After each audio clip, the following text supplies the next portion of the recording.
naligtas. Imagine niyo kung hindi si PRRD ang presidente noong panahon ng COVID. Hindi pwedeng malayo sa tao. I think that was one of the things na laging inuulit-ulit no, sa atin. Kailangan, naiintindihan nyo, kailangan kasama kayo ng mga tao. So now, bigyan na natin po ang mikropono sa ating napakagandang panauhin ni si Christine Evangelista. Yes, thank you. Ang tawag po namin ay Kapeli. At dati po, wala kaming oras mag-lipstick. We were always on the ground. That is one thing. We would have a meeting, kami nila Secdar, based sa instruction po ni PRRD. And then kami baba na sa ground. Walang lipstick, walang makeup. Sneakers ang outfit forever. Jeans and sneakers. Di kami corporate. Why? Because we are dealing with producers, the farmers. We have to feel what they're going through to come up with the correct solution. Hindi pwedeng malayo sa tao. I think that was one of the things na laging inuulit-ulit no, sa atin. Kailangan, naiintindihan nyo, kailangan kasama kayo ng mga tao. Because only if we know exactly what they're going through, then we can come up with a solution. Otherwise, superficial lang, di ba? Best in thesis ang mangyayari. Hindi mai-implement kasi ang pakay dati, when we are talking of food security, from production area, alam naman po natin, ang Metro Manila is not a production area. Dito po ang mga consumers eh. So saan manggagaling ang pagkain? Manggagaling sa iba't ibang probinsya. Para makarating po mula sa probinsya, papunta sa consumer area, yun po ay dapat tutukan. Noong panahon ng lockdown, given po na maraming mga checkpoints, meron pong mga areas na hindi pwedeng bumiyahe, no? Ang mga tao, ang mga sasakyan. So, isa po yun sa mga dapat bigyan ng solusyon. Ang ginawa po ng Department of Agriculture was we looked at all the areas that we needed to address from logistics, and we did not do it alone. Kasi kunyari po sa logistics, no, we understood that we had to work with DTI as well. Kasi yung teamwork po was something that was emphasized nung panahon na yon. Kaya nga po ang interagency. Even po ang DOE, kami po nila ng mga USEX noon, we were also talking kung paano. Kasi we also understood na merong implication pagdating po sa presyo ng logistics na i-incur ng ating mga biyahero. Ngayon po, pag tinignan po natin, to simplify the value chain, you have the farmer, the biyahero, and the tindera. Ang biyahero po, malaki ang role na ginagampanan ng DOE. Kasi po, ang paggalaw ng presyo ng krudo will affect yung transportation, of which logistics is part po ng presyo ng bilihin natin sa palengke. Bukod pa po, dun sa ginagamit na krudo ng ating mga magsasaka sa kanilang mga traktora, ating mga mangingisda, no? So, it affects the whole value chain. Pero, what we had to understand and embrace was the Department of Agriculture cannot do it alone. We had to work with different government agencies to be able to address the problem holistically. So, yun po yung mga imprints na actually even now no, in the private sector, I bring it with me.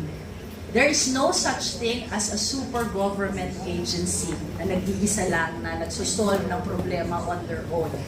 PRRD was, I think, from my point of view, kasi USEC lang naman po ako, but he was always for interagency coordination. And I think that worked during that time. And hopefully, you know, that is also something that can be a practice. Totoo yung sinasabi ni Yusek Christine. Kasi po, yung approach na yan, may term tayo dyan eh. Ano nga yan? Interagency. Interagency. Kaya kasama rin kami that time, sa NAPSI po ako, National Anti-Poverty Commission. Kami po yung mga frontliner. Kaya nga, sabi niya nga, lahat apektado, pero hindi nadama, naligtas. Imagine niyo kung hindi si PRRD ang presidente noong panahon ng COVID. Baka nakalatag na yung mga ano dyan, dead. Doble patay. Totoo, kasi ang importante, meron tayong ilalatag sa atin pong lamesa. Pero hindi ganun lang.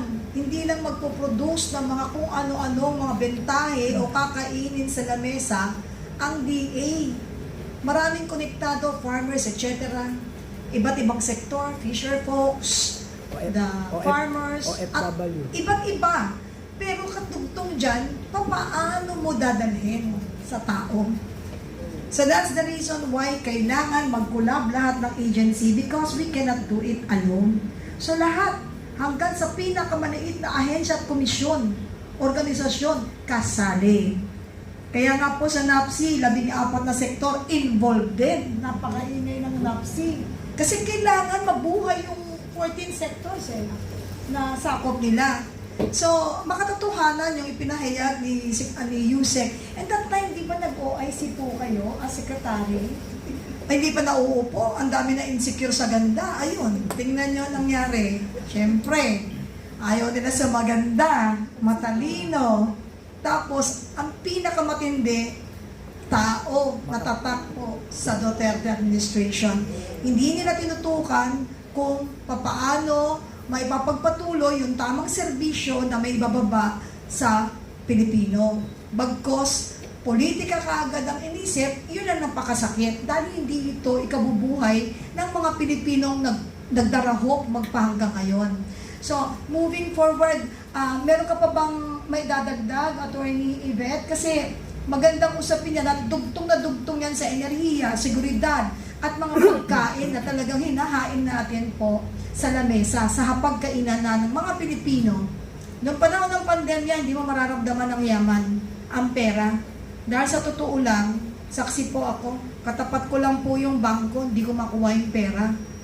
Kaya buti na lang, noong panahon ng pandemya, meron pong bayanihan, tulong-tulong ang tao, napansin ko, kung anong nasa rep namin, hotdog, itlog, ilaga, plastic, pati mga kanister, kulang na. Kasi lahat ng tao gustong bumaba, pakainin na nagugutom habang nag-aantay tayo sa gobyerno. Dahil alam natin, may bababa ng panahon ni PRRD. May iikot at iikot. Pero ngayon, lahat bawal. We are not, hindi po natin pinagkukumpara. Dahil kinukumpara lagi nila at hindi makatotohanan dahil uncomparable po yung nakaraang administrasyon, lalo na nung panahon ng pandemya. Dito lantad, nangyayari pa rin magpahanggang ngayon, ibalik natin sa usaping flood control. Flood lang ang natira na wala si control, di ba? So, ngayon nga, kailangan balikan natin to ng balikan para magising ang damdamin ng mga Pilipino na tama na, sobra na. Hindi natin susundan ng tigilan na. No! Dahil kailangan manindigan tayo sa tama this time. And that's the reason why we're taking advantage ng ating pagpapatuloy ng selebrasyon ng PDP anniversary to touch all the hearts ng Pilipino para ma-open ang kanilang mga isipan na itong katotohanan. Yung iba, huwag kayo magpadala sa pera just to say yes. Kung gusto nyo acceptin because nagugutom na pamilya, you accept it. But don't ever try to sell. Pati po yung prinsipyo ninyo. Dahil marami pong matatamaan. Matatamaan at matatamaan din kayo kahit sabihin nyo hawak nyo na yung pera. If you can take the shame because nasa power kayo, please think about your children, your family and loved ones. Hindi lahat kaya yung shame na yan pag nabuking kayo.